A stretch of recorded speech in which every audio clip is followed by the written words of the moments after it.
Muy buenas noches a todos, bienvenidos. Buenas noches a una edición más de los Talks Portuarios. Mi nombre es Stephanie El Pino, yo soy la fundadora de este espacio de aprendizaje colectivo. Sin embargo, tengo a muchísimas personas que también se han sumado desde el año pasado y que de alguna manera son asiduos participantes de estos conversatorios, quienes hacen aún más enriquecedor estos espacios. Recordemos que estos son espacios de aprendizaje gratuitos donde el aprendizaje se da por doble vía, ¿no? Tanto el invitado como los participantes aprendemos y nos llevamos algo. Esa es la idea, poder compartir conocimientos. En cuanto a la edición de hoy, pues me complace contar y tenemos en sí el equipo de los Talks Portuarios y en general tenemos el honor de poder contar con el gran doctor Omar Córdoba para comentarles un poco acerca de él. Él es abogado peruano con más de 25 años de trayectoria. Espero no excederme, Omar, por favor, ahí me corrige. Eh, pero bueno, él tiene más de 25 años de trayectoria y es especialista en derecho marítimo, seguros y reaseguros.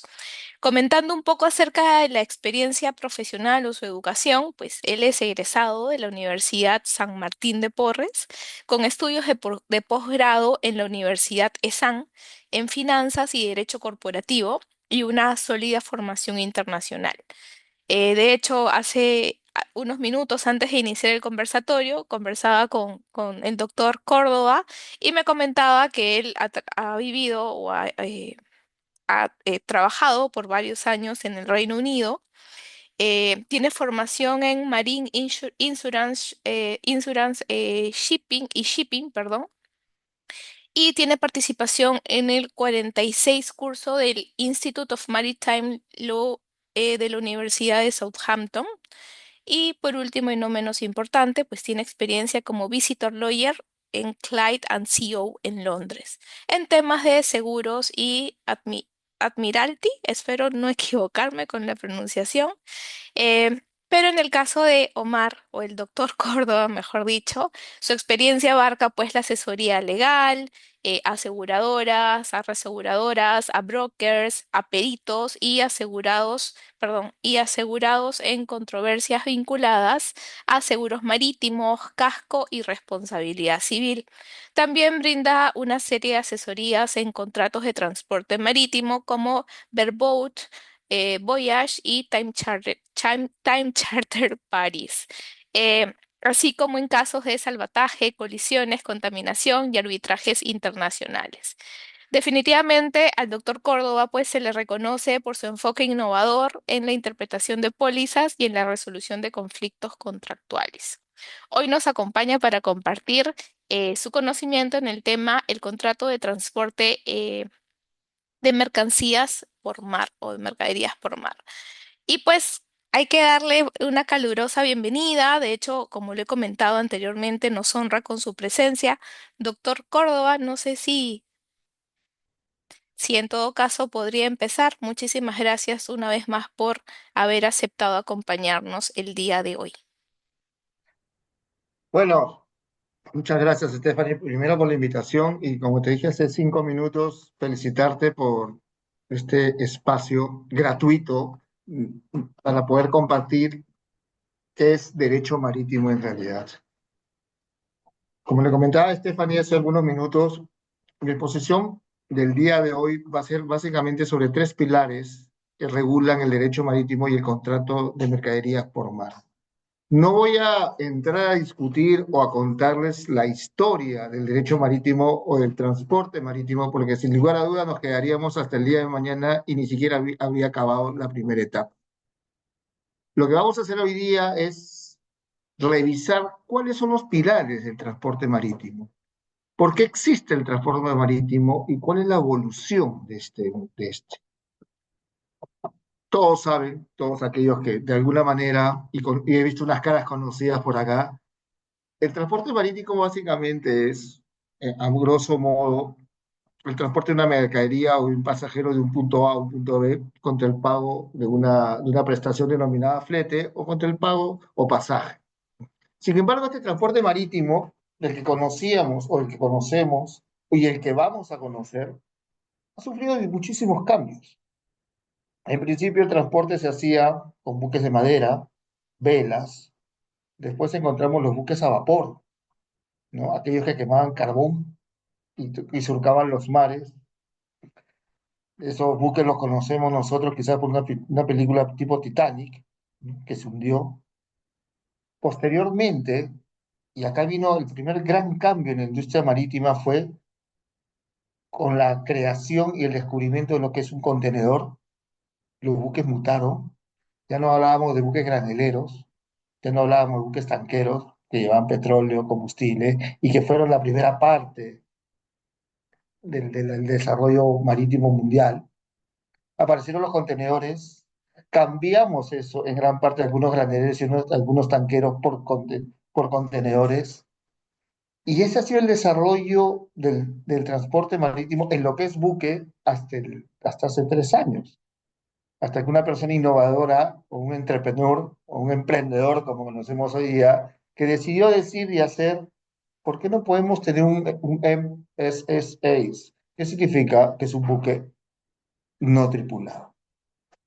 Ese es el futuro. En unos años veremos que los buques no tendrán tripulación, bastará tener un capitán y un par de personas. Y esta tripulación que hoy día vemos a bordo van a pasar a formar parte de una cabina ubicada en Nueva York, en la India, en la China. No lo sabemos, pero ese es el futuro. Y este futuro va a estar asociado a lo que son puertos inteligentes.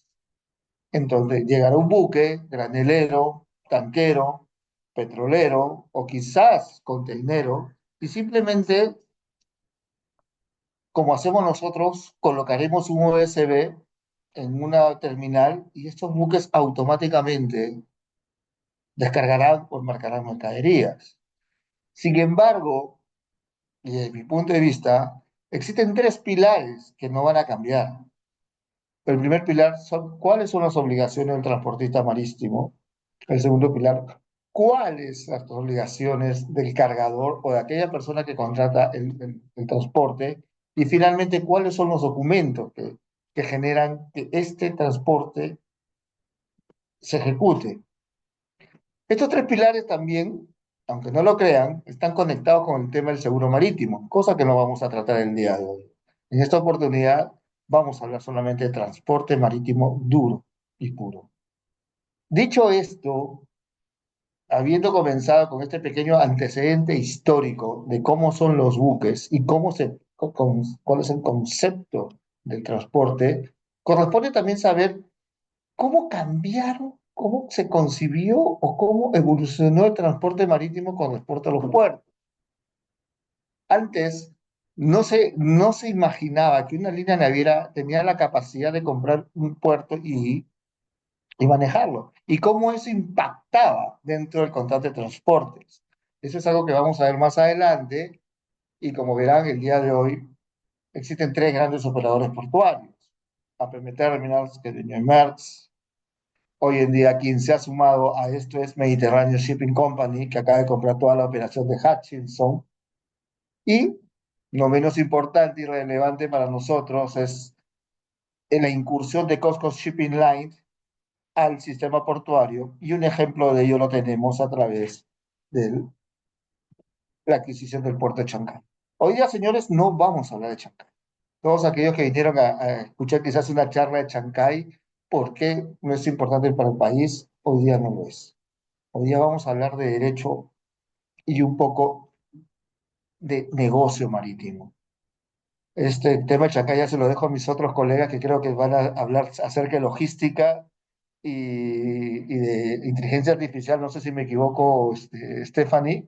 No, no, está completamente en lo correcto. Así es. Hoy ya vamos a tener esto. Dicho esto, hecha esta primera aclaración o introducción, tenemos que pasar a una segunda etapa. Y justo se lo conversaba también con Jennifer, que nosotros tenemos que entender y conocer y saber que el derecho marítimo, especialmente el transporte marítimo, cuyos contratos pueden ser de explotación o de transportes, y eso lo voy a explicar en un momento, provienen de dos grandes cunas. Una cuna española y una cuna americana, una cuna de common law o británica. Lamentablemente el Perú en un futuro cercano va a tener que tomar una decisión. ¿A qué cuna o qué vertiente o a qué segmento vamos a empujarnos o vamos a dirigirnos?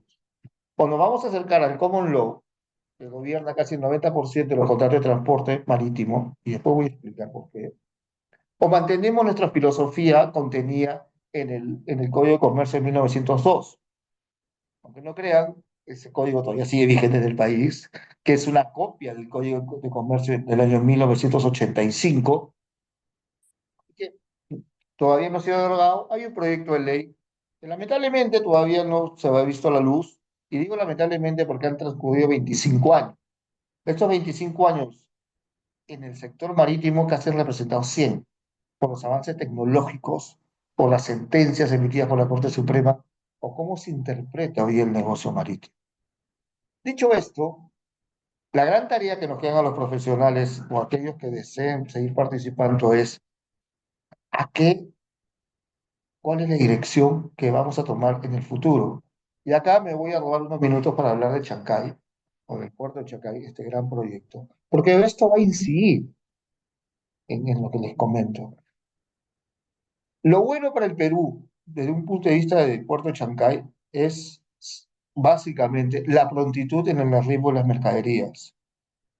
Básicamente, va a ganar abundancia para el sector agroexportador, para el sector importador, y es una gran ventana. Pero esta ventana de futuro, de desarrollo, no va a poder caminar si no tenemos una legislación adecuada. Dicho esto, vamos a empezar. Me voy a permitir compartirles una pantalla en la cual aparece qué es el contrato de transporte de mercadería por mar. Como bien dije, el contrato de transporte de mercadería mar básicamente es el traslado de una mercadería de un punto A al punto B contra el pago de una prestación denominada flete. Sin embargo, este transporte de mercadería por mar ha evolucionado. Antes, los grandes buques o bulk carrier o los grandes o los graneleros o los de carga general ejercían el transporte desde el puerto de embarque denominado Hong Kong hasta el puerto denominado Callao. Ese era el primer gran transporte que encontramos. Pero ese transporte se evidenciaba bajo un conocimiento de embarque. No se preocupen que eso lo voy a explicar más adelante. Este contrato, este conocimiento de embarque regulaba las relaciones entre una persona denominada propietario del buque y una persona denominada propietaria de la carga y que decidían llevar la carga de un punto a otro. Sin embargo, no era posible en el mundo que el desarrollo económico de un país se supeditara a 5, 10 o 15 contenedores, o con ello era necesario, era suficiente para satisfacer la demanda interna de un país determinado. Por decirlo, el Perú es un gran importador de petróleo, es un gran importador de maíz, es un gran importador de soya. Entonces, para esos casos, se crea una figura jurídica que se llama fletamento por viaje. El fletamento por viaje, a diferencia del contrato de transporte de mercadería evidenciado por un conocimiento de embarque, es la contratación de una persona enamigada, propietario del buque, charter, ship owner o subcharter, como ustedes lo quieran denominar, el cual le dice a una persona, te voy a ceder, te voy a alquilar o te voy a entregar una bodega por un viaje del punto A al punto B y en el cual vas a llevar una cantidad determinada de carga. Ambos, en el fondo, representan ser lo mismo. Ambos, en el fondo, constituyen la médula espinal del negocio y el comercio marítimo internacional, que es el contrato de transporte de mercadería. Sin este contrato, sin estas dos modalidades de contrato, sería imposible hoy en día trasladar mercaderías de un punto A un punto. Sin embargo, lo que les comento, usted me dirá, oye, esto es sencillo, ¿no? Yo voy donde un naviero, le digo, ¿sabes qué? Deseo transportar una mercadería del punto A al punto B, acá está tu flete y llévala. Sin embargo, viene la gran pregunta, ¿cuáles son sus obligaciones? ¿Cuáles son mis derechos? Hoy en día estamos en un sector de inclusividad y que todos, donde los consumidores o el cliente siempre tenemos la razón, y nos encontramos en esa nube gris, en esa nebulosa, en saber realmente qué me corresponde a mí cumplir y qué me corresponde exigir. Y eso es lo que vamos a analizar el día. En el mundo existen 4 convenios internacionales que regulan el contrato de transporte de mercadería por mar.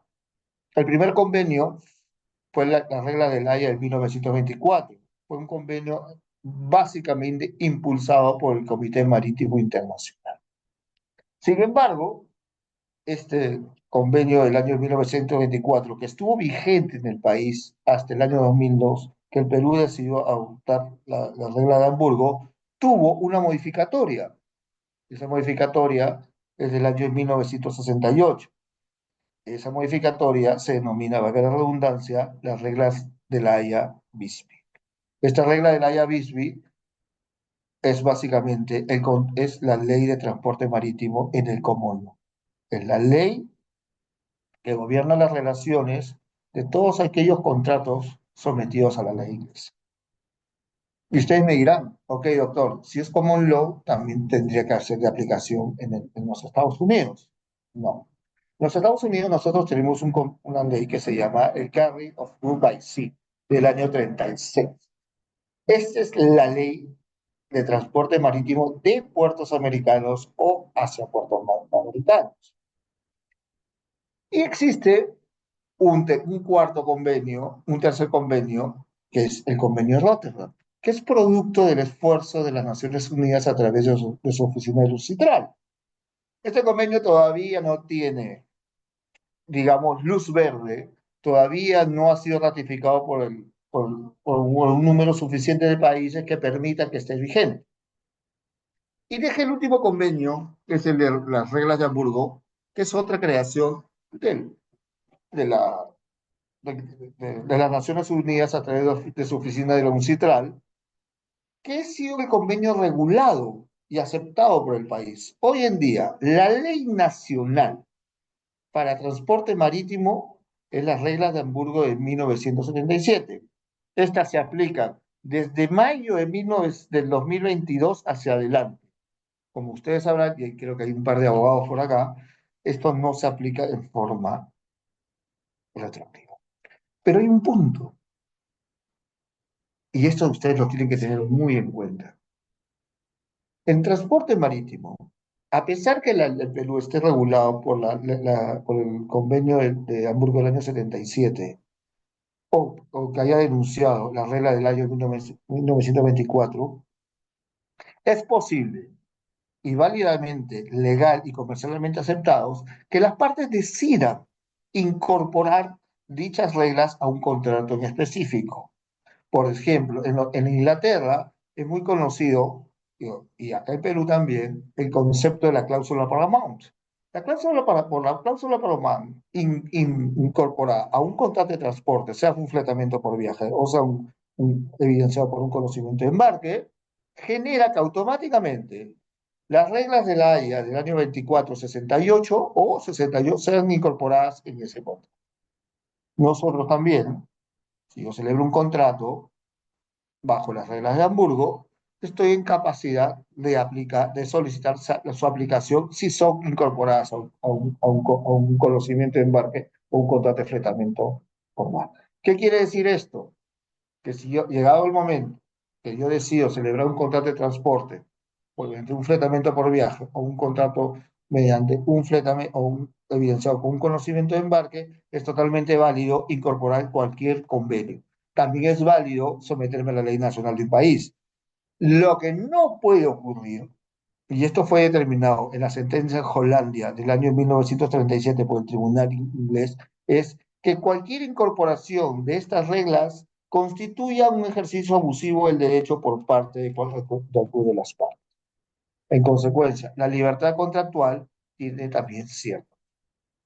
Dicho esto, si ustedes revisan la pequeña filmina que le acabo de mostrar, vamos a encontrar, y tal como se los hemos mencionado, que el contrato de transporte es aquel por el cual un sujeto denominado porteador transportista marítimo o ship owner se obliga frente a otro, el cargador, a transportar a una persona o cosa de un lugar a otro a cambio de un precio denominado flete y pasaje.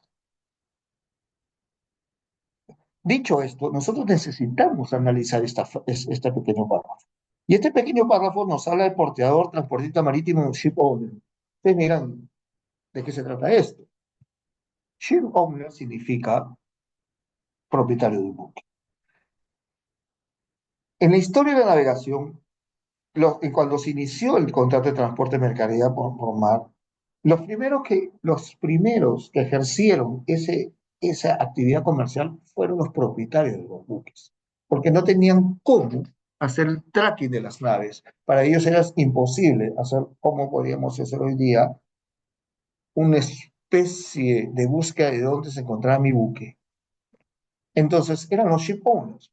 Iba el propietario del buque a bordo de la nave conjuntamente con su capitán y ejercía la navegación. Hoy en día, sí, podríamos encontrar una figura jurídica similar. El propietario del buque ejerce la actividad náutica, la actividad comercial.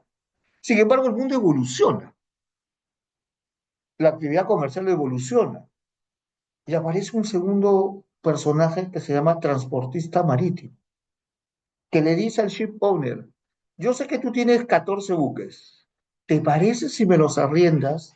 ¿Te parece si me los fletas por tiempo? ¿Te parece si me los fletas por casco desnudos?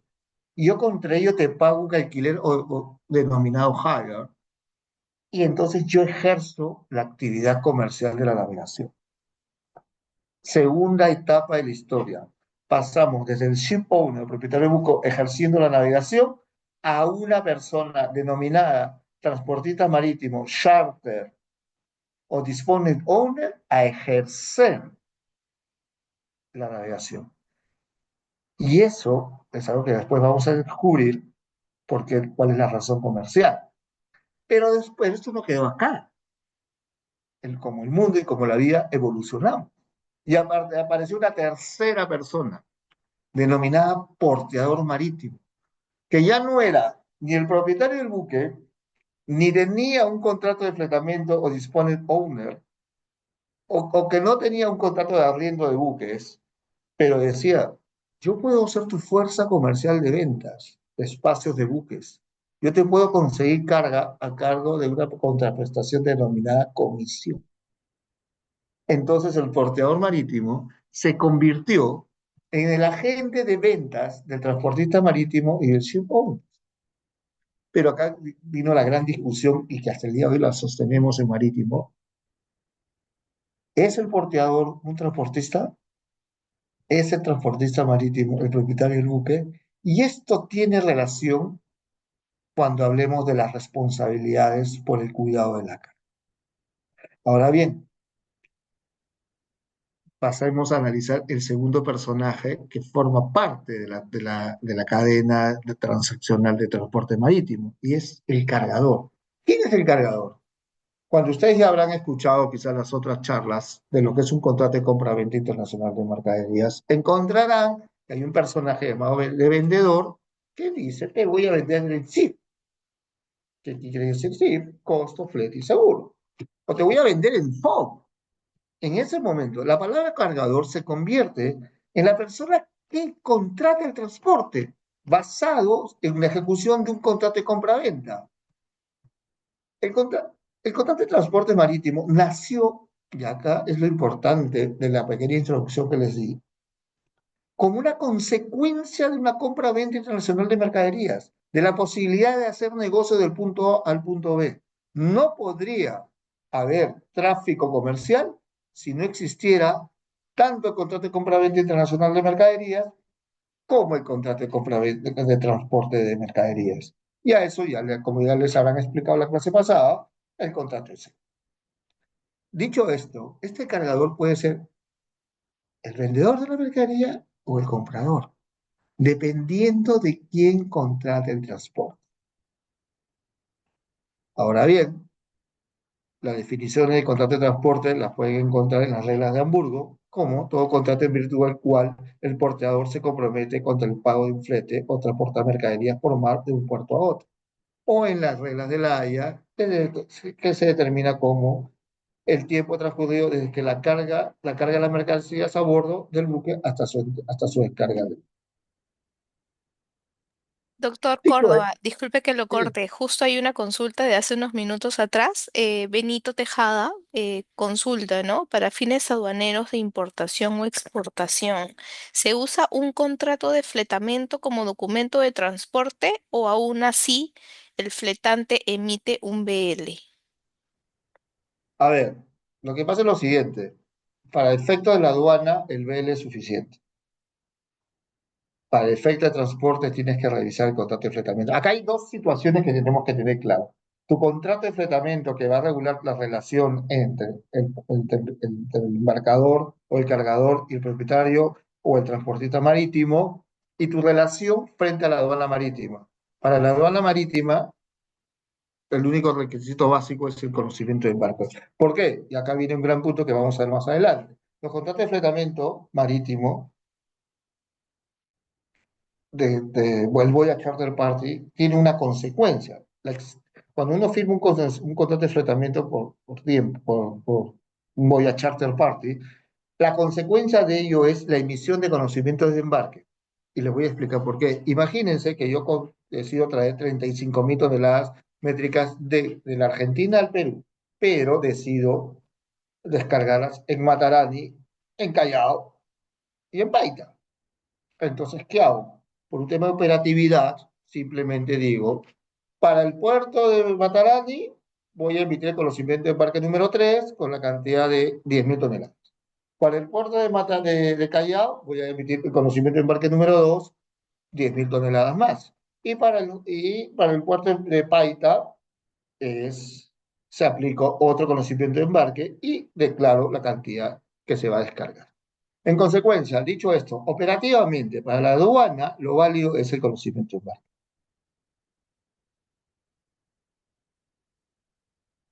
Muchísimas gracias. Benito, ¿quedaste contento con la respuesta o necesitas una aclaración adicional? Haya puesto excelente. Bueno, gracias.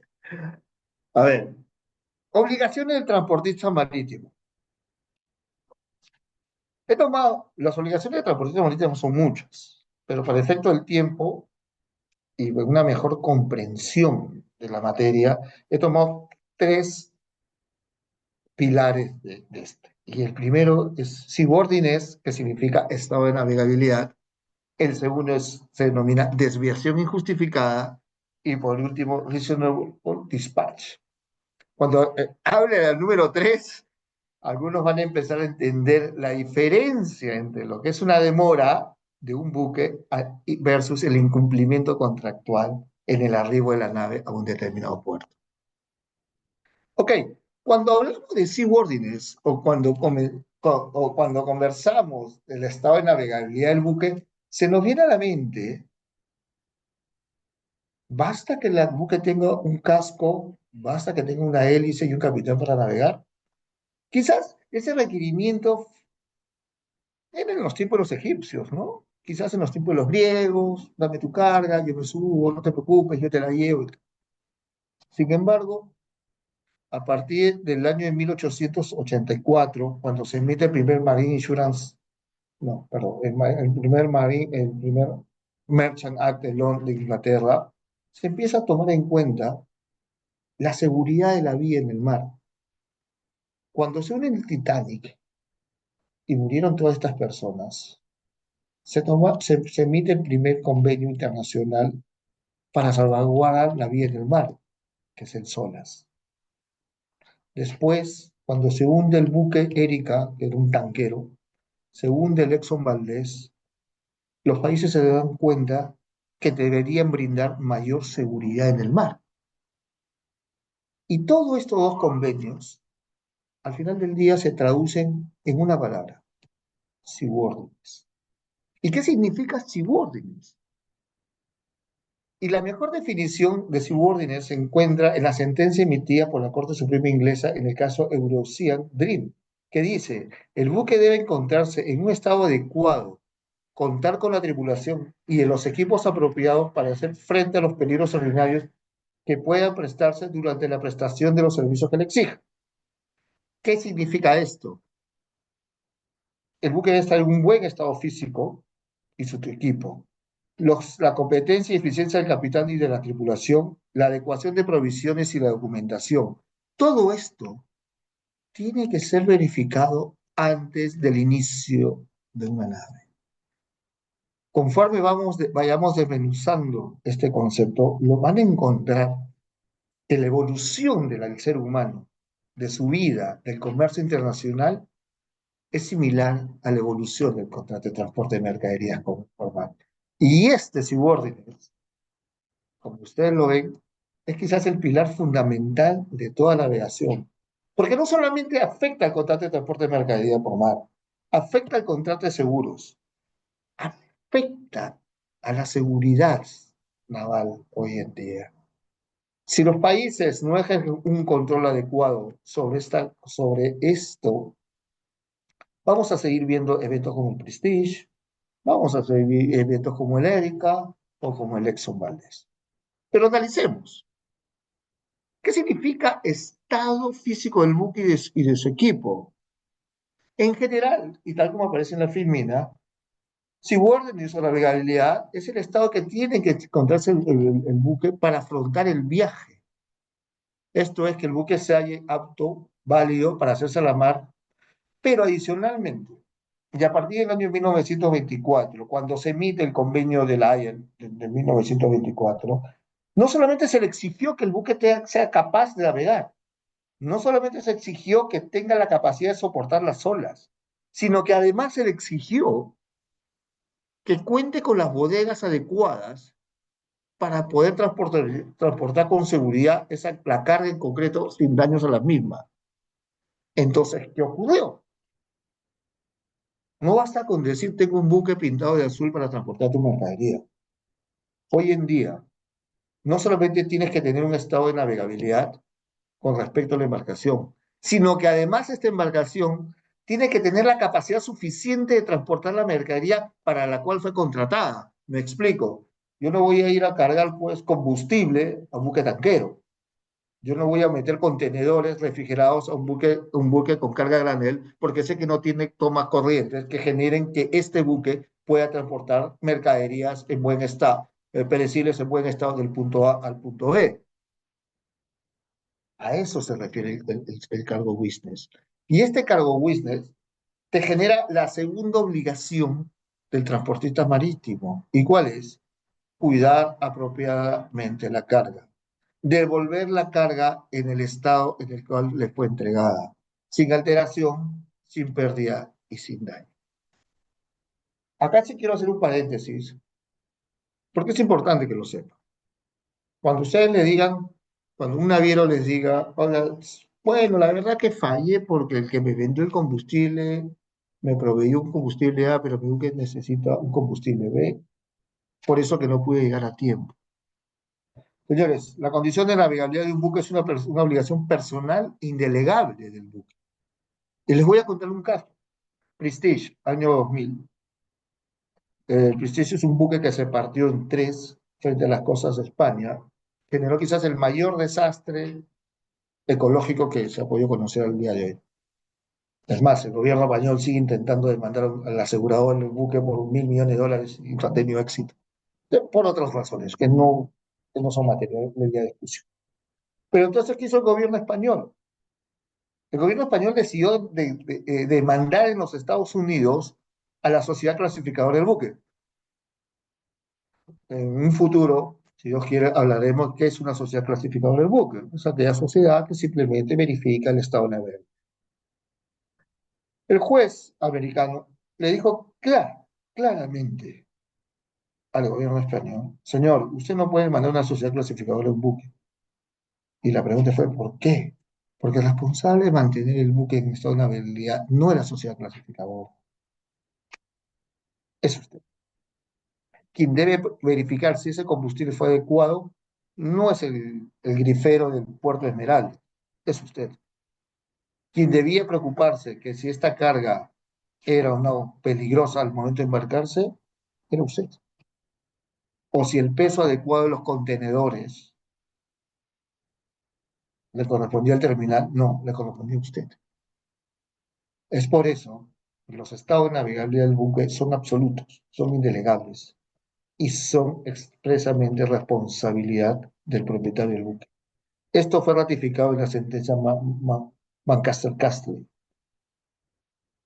Igual, en dicho caso, el propietario del buque trató de enervarse responsabilidad porque simplemente trató de trasladarse de un tercero. La Corte Suprema inglesa le dijo claramente, señor, esto es una responsabilidad personal, es indelegable y por ello usted no puede exonerarse de responsabilidad. Avancemos. Sí, porque, Doctor Córdoba, tengo otra consulta, disculpe usted. Bueno, tengo bueno, dos más. Dice, un comprador puede ser, a ver, un comprador puede ser fletador de la nave. ¿Hay quien emite el BL? a ver, imaginemos una compra-venta internacional de mercaderías en términos FOB. Cuando tú haces una compra de mercaderías FOB, el comprador del buque se obliga a contratar el transporte. Entonces, imaginen, y cuando hablamos de fletador, vamos a determinar que estamos frente a un contrato de fletamiento por viaje. Perfecto. Entonces, el fletador va donde el propietario del buque y le dice, necesito un buque para transportar la mercadería que yo he comprado del punto A al punto B. ¿Ok?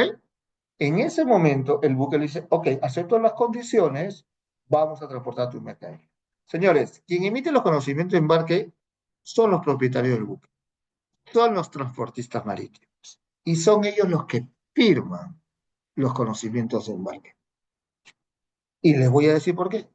Porque un documento, y eso lo vamos a ver más adelante, pero bueno, ya que nos adelantamos, el conocimiento de embarque es una evidencia del contrato de transporte.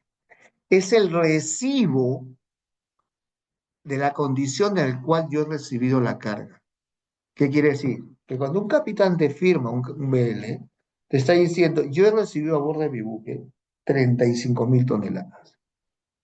CMA, CGM, MSC, MAX, te emiten un conocimiento de embarque. ¿Qué significa eso? Tengo un vínculo contractual contigo y este documento me sirve a mí para determinar cuál fue la condición de la carga. Pero más importante aún, el BL, como lo vamos a ver más adelante, también es un título de valor, por el cual yo puedo transmitir la propiedad de esos bienes inclusive durante el ejercicio de la navegación.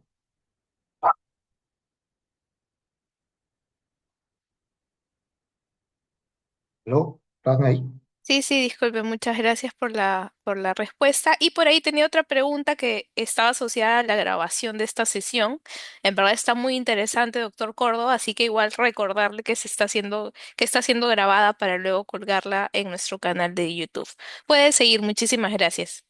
A ver, otro punto básico del seaboarding es la competencia y eficiencia capital de la tripulación. Y acá me permitió traerles una sentencia del año 1962, que hoy en día es regla de oro en todo el mundo marítimo, y que ha generado inclusive la emisión de varios convenios internacionales respecto a la competencia de los capitanes, con respecto a la tripulación, con respecto a los entrenamientos que tienen que seguir. Y es que en este caso, la Corte Suprema inglesa determinó y estableció que un tripulante que no tenga la suficiente entrenamiento, que no tenga la suficiente experiencia a bordo de una nave con respecto a la cual fue entrenado y educado, cae en estado de navegabilidad. Ejemplo, no es lo mismo un tripulante de un tanquero de un containero. No es lo mismo un tripulante de un quimiquero a un tanquero.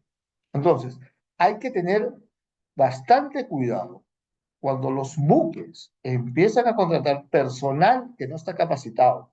La sanción en caso de que ocurra un siniestro y esto sea como consecuencia de una actividad de un tripulante que no tenía la suficiente experiencia en el manejo de esta situación, es la responsabilidad por la pérdida de mercadería sin inclusive aceptarle la limitación de responsabilidad. Desviación justificada, injustificada. Para mí este es uno de los tópicos que más me apasiona en el mundo del derecho marítimo. Y tiene que ver con la navegación misma y que tiene que ver con el transporte de la mercadería. Hoy en día,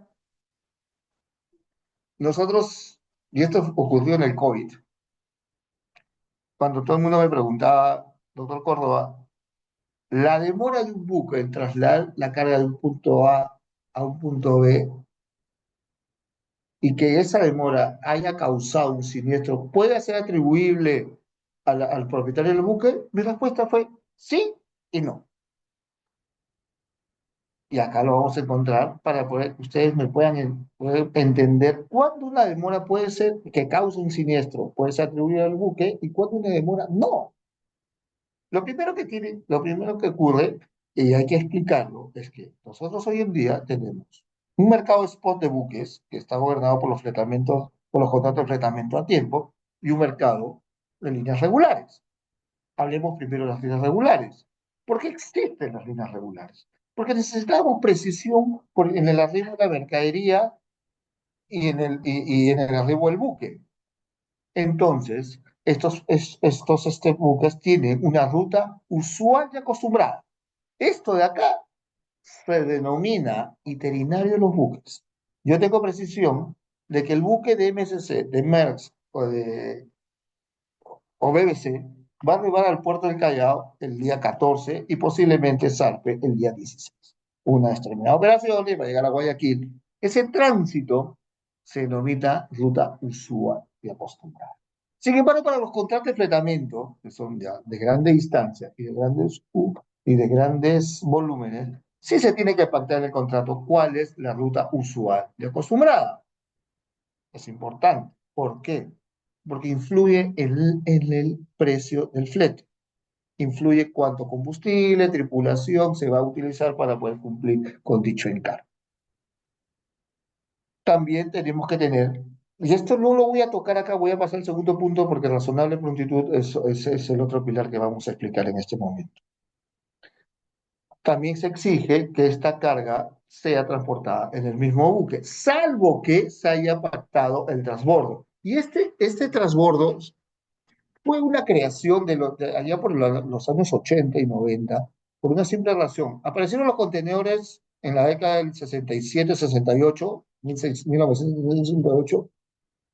Con ello se crearon mayores puertos y había la necesidad de tener mayor movimiento comercial. Entonces, los primeros grandes hubs que nosotros encontramos en la vida fue, uno, Panamá; dos, Miami; y tres, Rotterdam. Pero como un buque no podía zarpar del Callao hasta Rotterdam, Dinamarca, ir hasta Oslo, porque en realidad el desgaste era muchísimo, empezaron a aparecer estos hubs. Entonces, ¿qué hacía? Llegaba la carga del buque, vamos a denominarlo MSC Antioquía, con 50.000 contenedores, ojo que es una cifra exagerada, llegaba a Rotterdam o a Miami o a Panamá y de ahí se diversificaban a muchos países. Ahí apareció el concepto de transbordo. Y esa es la razón por la cual hoy en día las grandes líneas pueden ofrecer estos servicios regulares. Yo recuerdo mucho el servicio Eurosal, el servicio Dragón, allá por la época con la compañía sudamericana de vapores, y de ese tipo de naturaleza. Y después, el otro punto es bajo cubierta. Lo que pasa es que, y esto tiene relación con el convenio de la Haya de 1924, que prohíbe, salvo pacto en contrario, que la carga sea transportada en cubierta. Estamos hablando del año 1924, cuando no existían contenedores. Los contenedores aparecieron en el 67. Hoy en día, cuando usted ve un containero, ve filas y filas de contenedores. Por eso, esa regla ya no es aplicable. Y todo esto, ustedes me dirán, doctor, ok, ruta usual acostumbrada, razonable prontitud, que lo vamos a ver más adelante, en el mismo buque, salvo que haya transbordo, bajo cubierta. ¿Y por qué? Por una simple razón, tiempo. Yo, importador, necesito la mercadería para mayo, Día de la Madre. Mientras coloco, la carga debería arribar en marzo y abril. Es mi proyección. Entonces, voy y contrato una línea naviera que, por favor, me traiga la mercadería entre marzo y abril. Lo que no puede ocurrir es que yo contrate la línea naviera en enero y se aparezca con mi carga en diciembre, octubre, julio. Es inaceptable. Y es por eso que para evitar ese tipo de conductas, para evitar ese tipo de sistemas comerciales, que se creó este concepto que se llama desviación injustificada y que se estableció claramente en el caso State Trading Corporation y la India versus Golds, en el cual el juez, Lord Justice significa juez, Lloyd estableció claramente, usted solamente se puede desviar de su ruta usual y acostumbrada y pactada para salvar al buque o salvar la carga. De lo contrario, usted tiene que continuar con esa ruta. Esto ha traído el nacimiento de los grandes interinarios, ha traído una prontitud, un conocimiento y una certeza en el negocio. Señores, el transporte marítimo es un negocio como cualquier. Antes, ustedes se acuerdan las canciones que, ¿no?, llegó el comerciante con ron y tabaco, y que muchas personas en estas películas antiguas se congregaban en los puertos porque el buque no solamente era el que traía la mercadería, sino el que traía el correo. Entonces, para ellos la certeza eran las estaciones.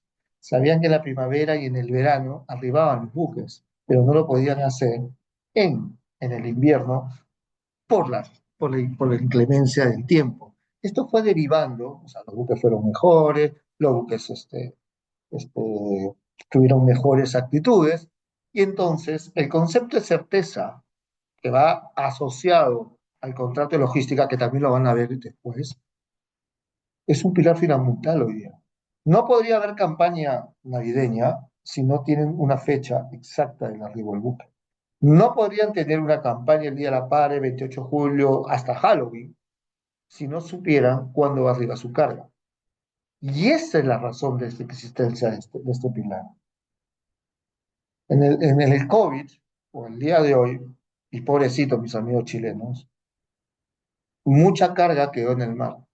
Mucha carga, no se tenía la certeza de su arribo. Eso era un hecho fortuito.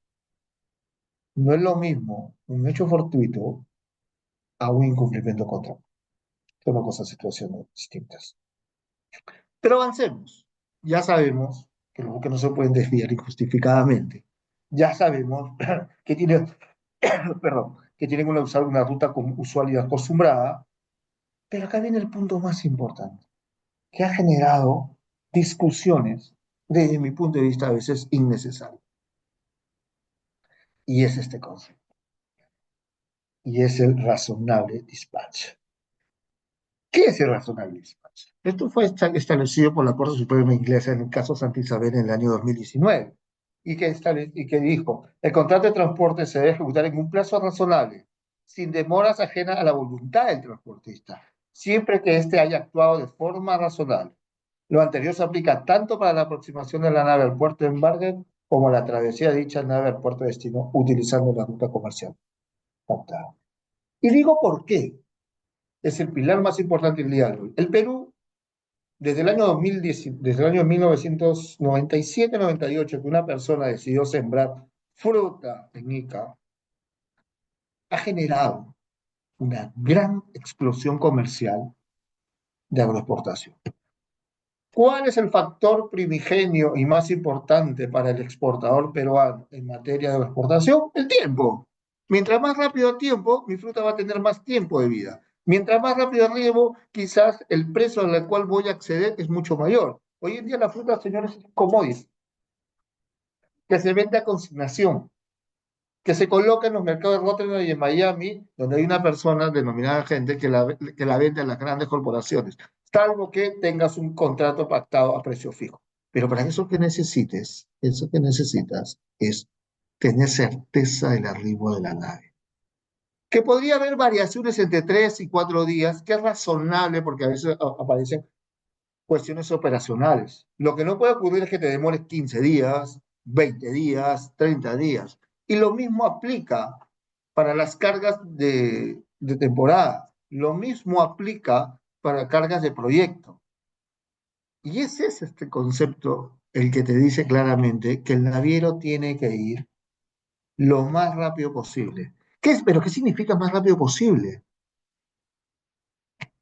Ahí hay que recurrir a la regla de la buena manirería. ¿Cuánto tiempo me toca de ir del punto A al punto B de forma segura? Lo que yo lo puedo hacer es que tengo un contrato de Valparaíso al Callao y decirle al recibidor de la carga en Callao, espérame un ratito que me voy a Guayaquil y regreso. Eso es inaceptable. Y este es el componente más importante desde mi punto de vista el día de hoy. El Reasonable Dispatch, el tiempo que me voy a tomar de llevar la carga al punto B.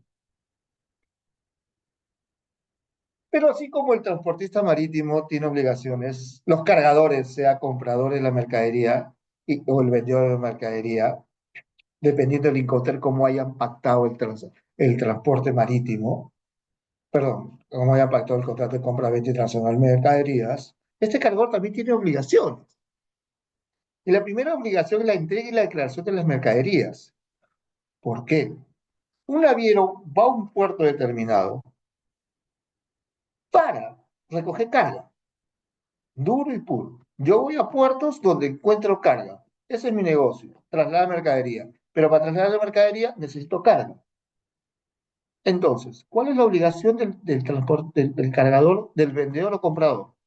Tener la carga a disposición el día que la nave va a arribar.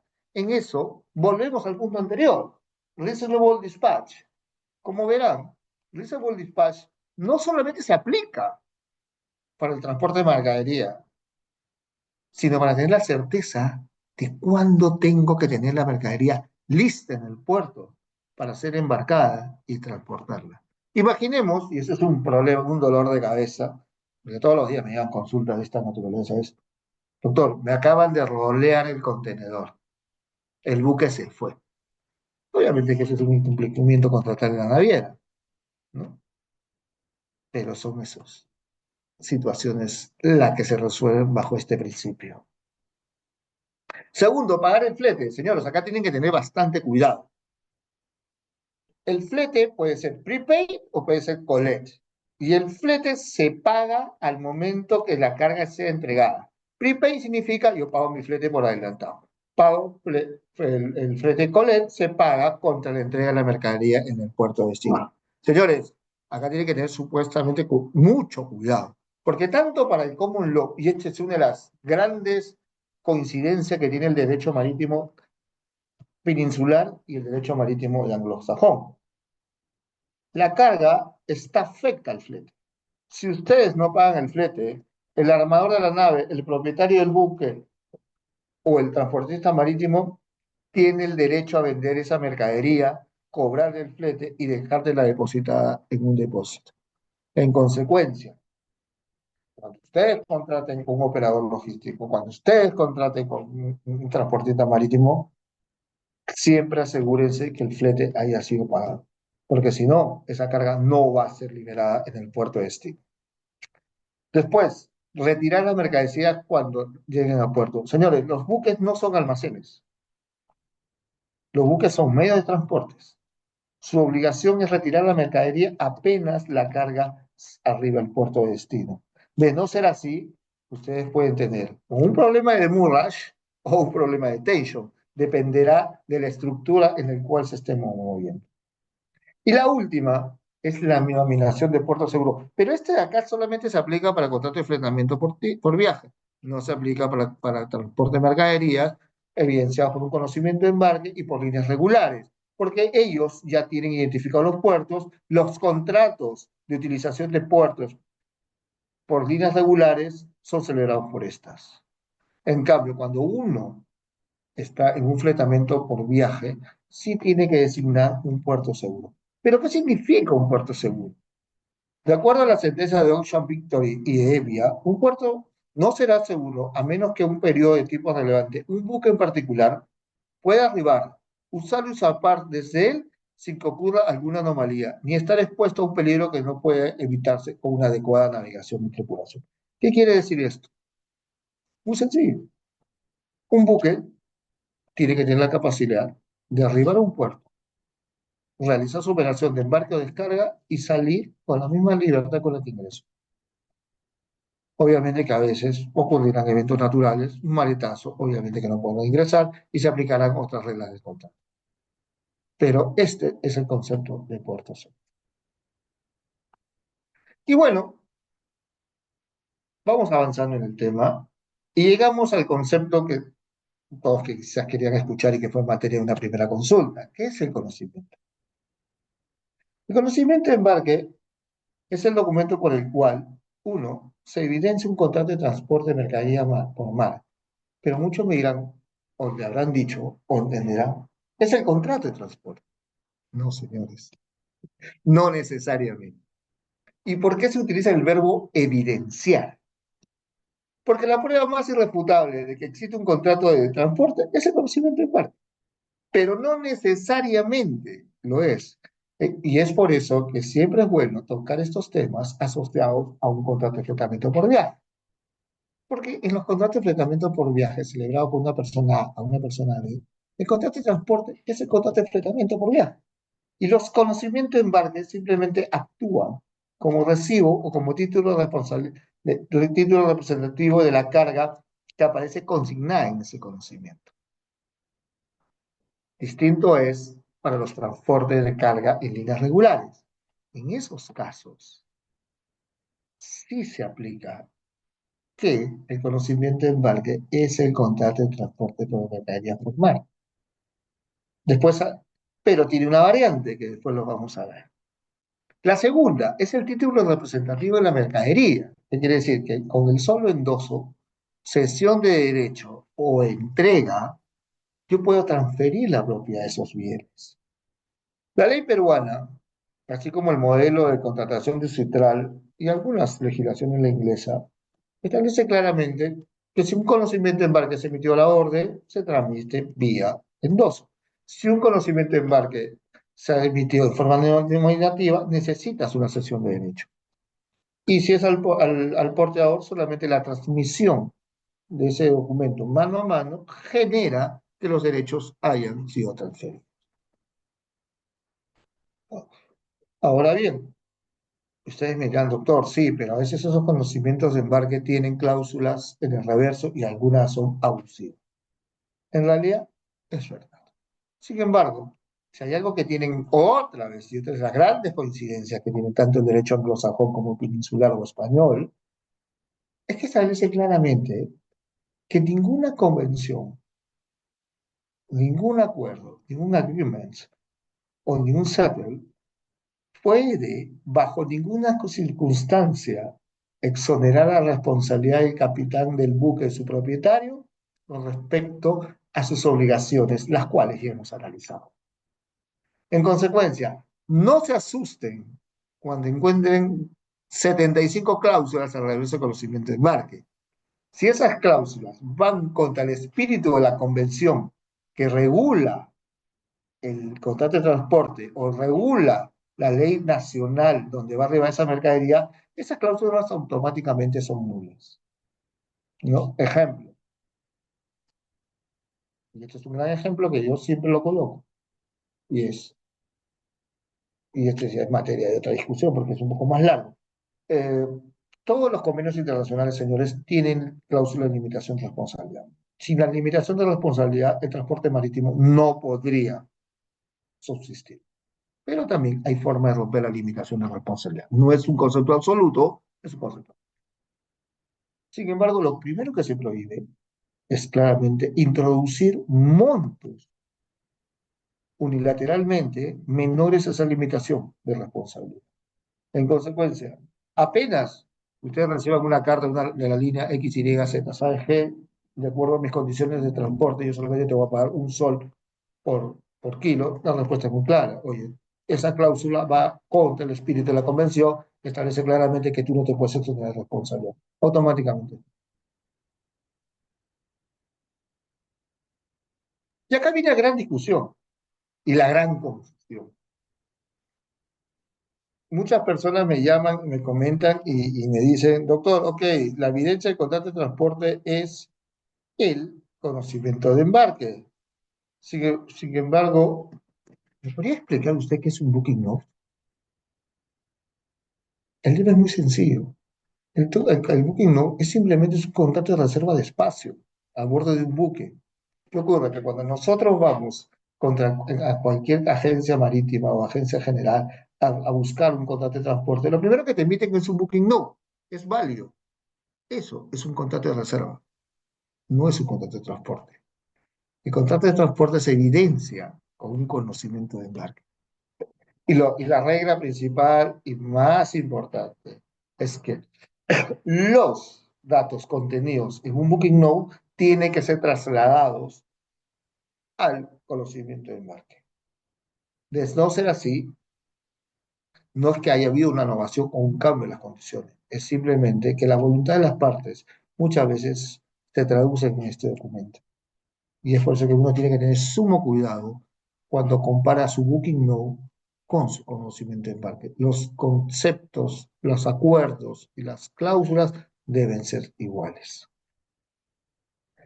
Bueno, espero haber sido lo más breve posible. Les pido mil disculpas. Normalmente este curso lo dicto a nivel internacional o a empresas de reaseguros o aseguros en 3 meses. He tratado en una hora de condensar toda esta información y si tiene algunas preguntas, encantado de respondérselas. Sí, de hecho, doctor Córdoba, nuevamente muchas gracias. Conversaba internamente con alguien y me decía, wow, ¿qué tal conversatorio? Se nota la pasión del expositor. De hecho, sí hay unas cuantas consultas más. Y una de ellas la hace Jorge Paredes, que de hecho más abajo ya la complementa, creo yo, mejor. Cuando hay diferencias entre un made receipt y un BL, ¿cuál prevalece? Esa es una de las preguntas. A ver, primero que hay que diferenciar que es un mail decir, señor Jorge Paredes, siempre usted siguiendo, ya creo que mi esposa no le va a dejar ser mi amigo. A ver, hay que hacer una diferencia entre lo que es un mail receipt y un conocimiento de marca. Un mail receipt es simplemente un documento que emite en la línea naviera diciéndote tu carga te la voy a embarcar en esta condición a pesar que sé que está dañada. ¿Ok? Pero el conocimiento de embarque te dice que no. Y acá viene la gran pregunta. ¿Cuál es el efecto jurídico de un conocimiento de embarque? Hasta el año que se emite la ley de títulos y valores había una gran confusión, porque decía que el conocimiento de embarque hacía prueba de pleno derecho frente a cualquier tercero. Sin embargo, una vez derogado esa norma legal por la ley de títulos y valores, hoy en día los conocimientos de embarque tienen una presunción de juris tanto. ¿Qué significa juris tanto? Quiere decir que aceptan prueba en contrario. Esto es, si yo acredito que esta carga, a pesar de que el conocimiento de embarque fue emitido en blanco, perdón, en clean on board, acredito que la carga realmente fue embarcada de forma dañada, va a prevalecer la prueba de que la carga efectivamente fue dañada. Ok, muchísimas gracias. Ahí por ahí hice la acotación del mail receipt, ahí tomando nota de sus conocimientos. Vamos con la siguiente pregunta de Benito Tejada nuevamente, uno de nuestros asiduos participantes. Él pregunta, ¿qué nos puede mencionar sobre las cláusulas de los BLs y su relación con las reglas de Hamburgo en el Perú? A ver, como dije hace 10 minutos aproximadamente, una de las grandes coincidencias que existen en las cuatro convenciones marítimas y que existe tanto en el derecho peninsular español como en el derecho peruano y como en el derecho common law, es la cláusula que les conté.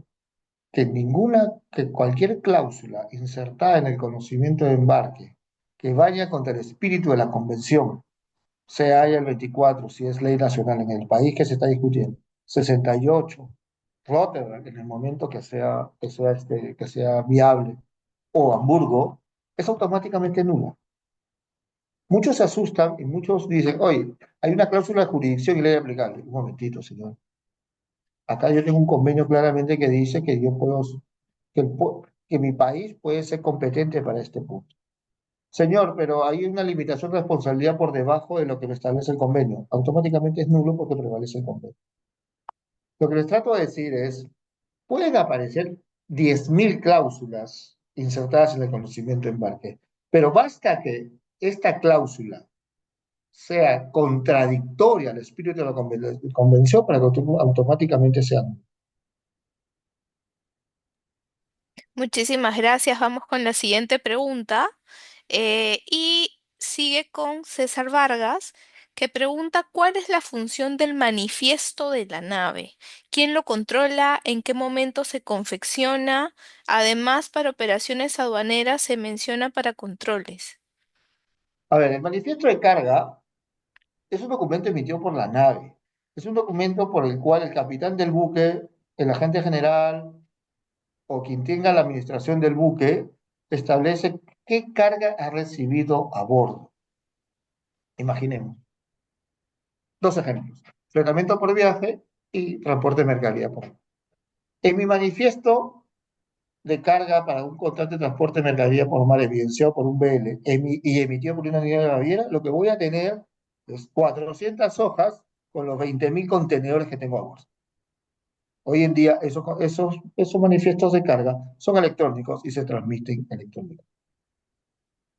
Fletamento por viaje a gran volumen. Lo que van a encontrar es un papel dibujado un buque describiendo las bodegas, 5.000, 5.000, 5.000, manifiesto de carga. Pero lo que tienen características iguales estos dos documentos es que ambos son emitidos por quien administra el buque, por quien lo explota comercialmente o por quien ejerce la gestión náutica del mismo. Muchas gracias por la acotación. Igual también, si no me equivoco, César Vargas también tiene bastante experiencia en el rubro, pero ahí aprovechando para hacer las consultas. Acá tengo una consulta un poco más extensa, ¿ok? Tiene dos partes. Doctor Córdoba, buenas noches. Sobre el sector agroexportador, en el caso del buque Merx al Toro, que es algo acá nomás recientito, considerando que la carga fue destruida por orden de las autoridades chinas debido al retraso. Consulta, vamos por la primera. ¿Qué elementos deben analizarse para determinar si existe cobertura por parte del seguro de carga? Eh, Esa es la primera pregunta. ¿Qué elementos deben analizarse para determinar si existe cobertura por parte del seguro de la carga? Mi gran amigo Julio Apaza, ¿cómo estás? Gusto saludar. A ver, lo voy a explicar de esta manera, lo voy a explicar primero comercialmente para después entrar al tema legal. ¿Ok? A diferencia de Perú, y esto es algo bastante extraño, Chile tiene una concurrencia de muchas compañías de seguros alemanas y muchas compañías inglesas. ¿Qué ocurre? Que ambos sistemas trabajan con diversos agroexportadores. La póliza de seguros inglesa no contempla la demora como riesgo asegurado. Y acá después voy a explicar por qué. La póliza alemana sí la contempla. Se paga si la nave se demora 5 días, 8, 10, y esa demora genera el daño a la carga, te paga automáticamente. La póliza inglesa, no. Primera parte. Segunda parte. En materia de seguros marítimos, tomando la legislación inglesa, que es la similar acá en el Perú, aunque no lo crean, nosotros nos regimos por la causa próxima. Nosotros tenemos que encontrar cuál es la causa eficiente que generó ese daño. Obviamente que la causa que generó el daño a las cerezas, el lamentable daño a las cerezas, fue la demora del buque. El buque no arribó en el momento que debió arribar y se dañó. Algunos dicen, Omar, no, fue el motor. Ok. Primera pregunta. ¿El motor dejó de proporcionar energía eléctrica a los contenedores para que el sistema de refrigeración persista? La respuesta es no. ¿Qué ocurrió? Simplemente que el motor principal colapsó y no pudo ir a la velocidad. ¿Qué? que no se necesitaba para arribar en el puerto de embarque. Que está en investigación, está en investigación. Por mi experiencia, a mí me huele que ese motor no estaba en buen estado de navegabilidad. Es más, yo les cuento una anécdota. Justo acabo de terminar un caso que, gracias a Dios, la fortuna nos acompañó, que es el caso de la S Fortuna, que es un caso similar, ojo, ¿ah? Un caso en el cual el AS Fortuna es una nave que encalló en el puerto de Guayaquil, se declaró avería gruesa y se exigió el pago de salvamento de la nave. Nosotros enviamos dos inspectores al buque para que inspeccionara uno, el diario Máquinas, la bitácora y adicionalmente el registro de radio. Encontramos que el motor no había sido adecuadamente mantenido antes del inicio del viaje, con lo cual la nave cayó en estado de innavegabilidad. ¿Cuál es la sanción hoy en día para si tú declaras y pruebas que el estado de la nave no estaba en estado de navegabilidad? Es la respuesta a la segunda pregunta que me formula mi buen amigo Julio. Pierdes el derecho a limitar responsabilidad. ¿Cuándo ocurrió esto? ¿Cuándo la doctrina lo adopta? Y fue en el caso CMA-CGM Libra del año 2021. En dicho caso, es un caso, ¿tenemos tiempo para contarlo o están, o están o están apurados? Les voy a contar rápidamente.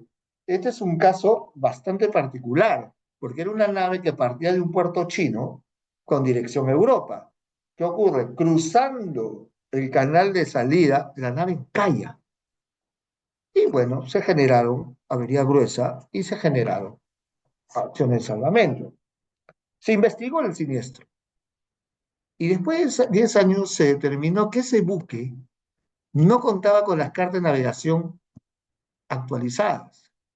El gobierno chino había cambiado esas cartas de navegación y estas no fueron insertadas en el sistema de navegación del buque, con lo cual el buque cayó en estado de innavegabilidad y no tuvieron derecho ni a cobrar la avería gruesa ni a limitar su responsabilidad.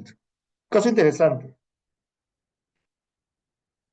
Sin lugar a dudas, definitivamente. Y es que las cartas tienen que ser actualizadas y también entiendo que las adquieren, pues, ¿no? Las líneas navieras para compartirlas con sus embarcaciones, dicho sea de paso.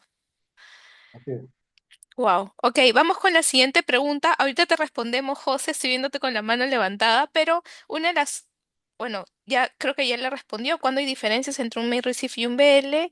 Y José, si te parece, puedes abrir tu micrófono para escucharte. Hola, ¿qué tal? Buenas noches, Stephanie. ¿Qué tal? Buenas noches, doctor Córdoba. Muchas gracias por tan grande exposición, la verdad. Creo que la mayoría, o por no decir todos, creo que nos podríamos quedar mucho más tiempo, ¿no? Creo que está bastante interesante, la verdad.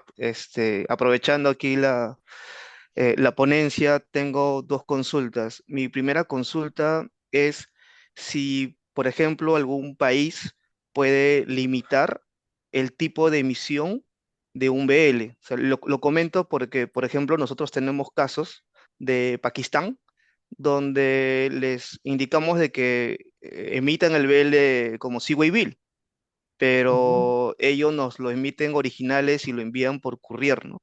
Lo cual ujú. finalmente genera demoras y Sí, problemas. sí. Entonces, esa es mi primera consulta referente a si es que un país puede limitarte al tipo de emisión. Y mi segunda consulta, que va más o menos también vinculado, es si es que de manera local en Perú, el agente de carga puede también emitir Seaway Bill. Y en el caso de que no, ¿por qué no? ¿No? A ver, primero vamos a hacer una diferencia en lo que es un conocimiento de embarque y lo que es un Seaway Bill. La gran diferencia es que en el Seaway Bill tú no puedes transmitir la propiedad de la mercadería. Es una evidencia de la carga y es una evidencia del recibo de la mercadería. Número uno. Número dos, existe un concepto en derecho que se llama soberanía. Los países tienen el derecho de imponer las leyes que ellos crean convenientes. Si Pakistán dice, señores, acá no se emiten Seaway Bill, contra eso no podemos hacer nada. Si Perú decide mañana, aparece la señora Dina Boluarte, dice, mañana nadie me emite conocimientos de embarque, todos van a salir con carta de porte, no podemos hacer. Nos volveremos un paria, por una vez más en la vida que en este país, sí, pero la posibilidad de emisión o no de un BL bajo ciertas condiciones es un acto de soberanía del país. Y ese país es el que dicta las reglas. Número uno. Número dos. Un agente de carga, a ver, uno tiene que aprender a diferenciar lo que es un transportista en per se. Un transportista lo evidencias con un conocimiento de parque. Si este agente de carga decide cobrar un flete por la contraprestación de un servicio, puede emitir un BL. ¿Se acuerdan cuando podemos retroceder las filminas? A ver, voy a tratar de ubicar la filmina. Ahí está. No.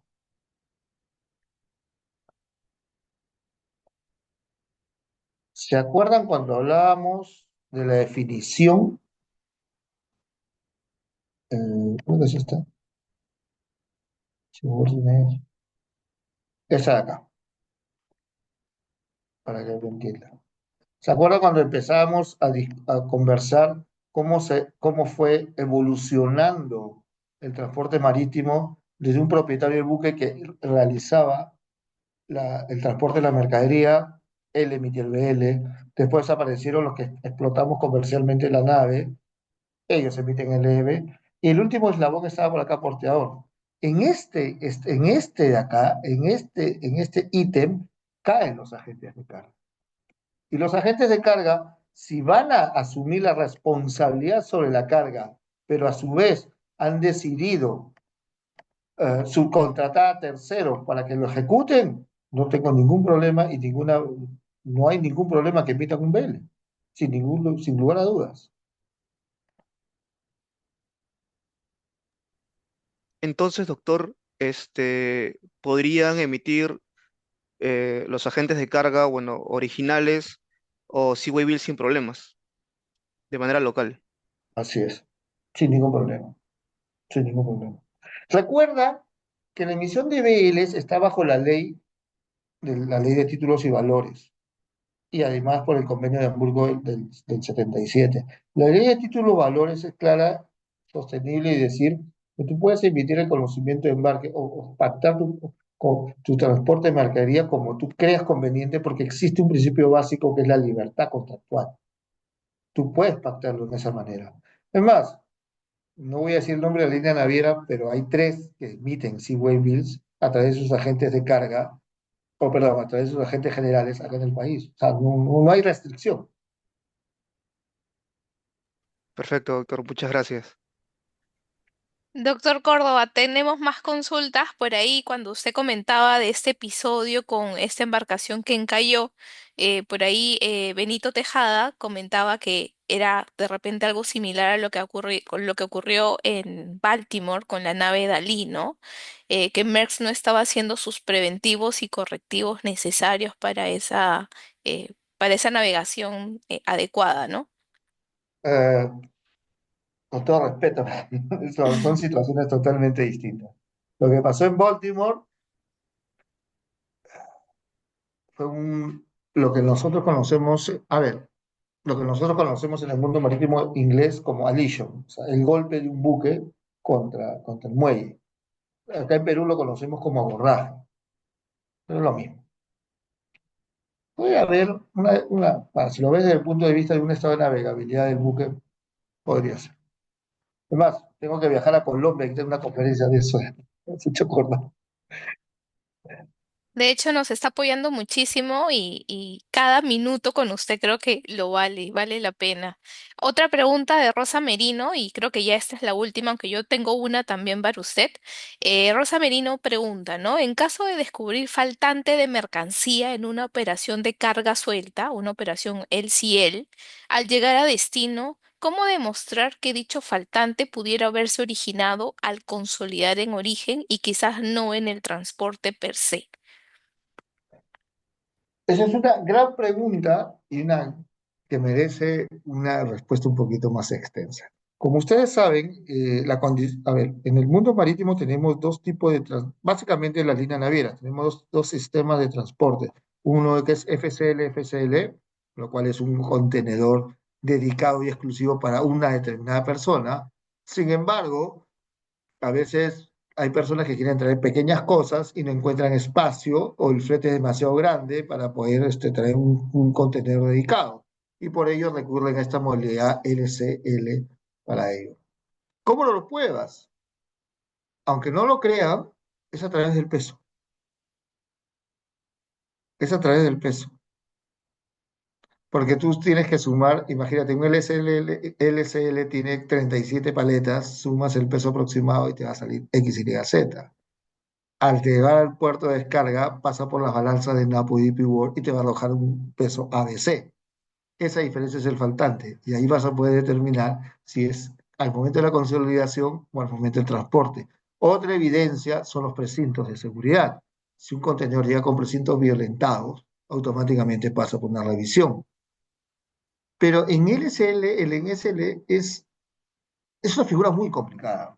Primero por los valores de la carga, porque son valores pocos, y básicamente es, en mi experiencia, es a través de los pesos. No puedo darle una otra respuesta que sea. Ok, bueno, igual muchísimas gracias. Y bueno, creo que ya mi última consulta es, ¿qué sucede en el caso de los blank sailings, ¿no? Donde si bien las líneas navieras, hablando un poco de las líneas contenedorizadas, tienen un itinerario fijo, em, ¿qué pasa en el caso contractual de los blank sailings donde la línea naviera que tenía ya planificado recalar en determinado puerto, pues no recala por un tema netamente operativo, ¿no? ¿Cómo es ahí el tema contractual o si es que existe algún tipo de contrato o incumplimiento de contrato de la naviera con el cliente en todo caso, ¿no? Eso es como conocido en el mundo marítimo hoy actualmente como el roleo de la carga. Me rolearon el contenedor para la siguiente nave. ¿Quién va a asumir los gastos de internamiento de esa carga? ¿Quién va a asumir los gastos de permanencia en el terminal? ¿Quién me va a pagar el gasto del transporte de la mercadería desde el terminal extraportuario y el terminal portuario para el embarque? Obviamente que sí hay un incumplimiento contractual porque, como bien dije hace un momento, el Reasonable Dispatch no solamente es el tránsito, sino la certeza del arribo de una nave en un determinado puerto en un determinado periodo de tiempo, ¿no? Si la nave no llega, obviamente que hay un incumplimiento contractual. Para ello, como dije hace un momento, uno tiene que revisar su Booking Note, que es una confirmación de reserva de espacio, y que esta documentación haya sido entregada al BL. Ahora, tu contrapregunta podría ser, doctor, pero no me han emitido el BL y solamente tengo mi Booking Note. ¿Podrías presentar tu reclamo bajo la estructura de un Booking Note en tanto que la nave no arribó en el plazo que se había previsto? Excelente, por ahí también su conocido, su amigo Julio Apaza comenta, ¿no? Hasta ello genera lucro cesante por pérdida de mercado. Lo que pasa, a ver, lo que pasa es que Julio es un gran agroexportador y hoy en día, como dije hace unos minutos, la fruta peruana, el vegetal peruano se ha vuelto un commodity. Entonces, tú cuando vendes fruta, tú puedes venderlo a precio fijo o bajo la condición Sound Value Market. Quiere decir que el precio en la semana X, Y, Z era 14, pero tú te demoraste, incumpliste el Reasonable Dispatch y llegaste en la semana 25, cuando el precio era 3. Entonces hay una diferencia de 11. ¿Que podrías reclamarlo? Sí, pero te va a tomar bastante tiempo. Ujú. Ok. Ok, nada, muchísimas gracias. De hecho, ha sido un gran conversatorio. Yo igual les pido a los participantes, como todas las noches de nuestros talks portuarios, que puedan encender sus cámaras para poder tomarnos una foto grupal. No sin antes agradecerle una vez más la paciencia, el tiempo, el desear sumarse a esta iniciativa que empezó como un sueño loco, pero donde me doy cuenta que hay más locos profesionales en el rubro e interesados que quieren aprender y quieren aportar de sus conocimientos. Omar, nuevamente agradecerle en nombre de la comunidad que se ha generado pues a través de los talks portuarios.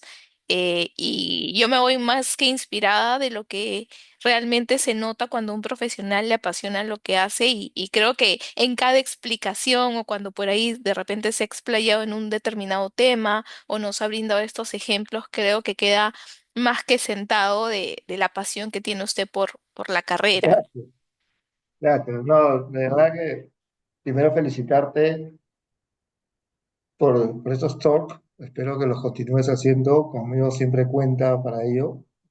Y lo más importante es que ustedes, que son el público, eh, entiendan cómo funciona este tema. Es complejo, es difícil, pero siempre hay espacio para seguir aprendiendo. Claro que sí, yo le pido por favor, podría dejar de proyectar su pantalla para pedirle a todos los participantes que puedan encender sus cámaras. Es algo breve, es algo cortito nada más.